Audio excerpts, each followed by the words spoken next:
নমস্কার বন্ধুরা, আমি আবার চলে এসেছি নতুন রেসিপি নিয়ে। আজকে রান্নার রেসিপি ফুচকা। বন্ধুরা, প্রথমে আলু আর কাঁচা লঙ্কা সেদ্ধ করে নিয়েছি, তাকে মেখে রেখে দিয়েছি।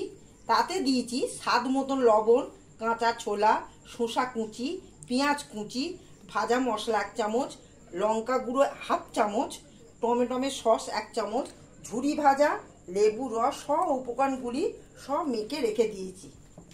এই যে দেখুন, সব মেখে রেখে দিয়েছি।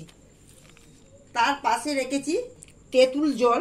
তেঁতুল জলেতে ভাজা মশলা, স্বাদ মতো লবণ, শুকনো লঙ্কা 1 চামচ, পাতি লেবু কেটে তাতে দেয়া আছে।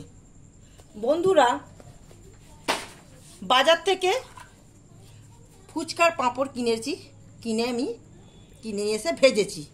ভেজে দেখুন কিভাবে আমি পুর দিচ্ছি।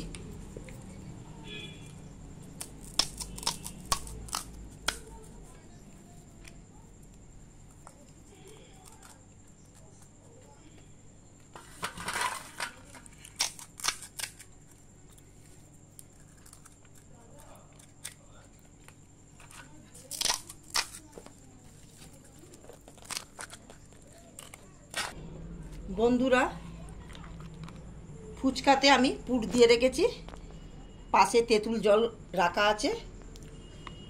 এবার দেখুন, তেঁতুল জলটা এই ফুচকার মধ্যে দিলাম।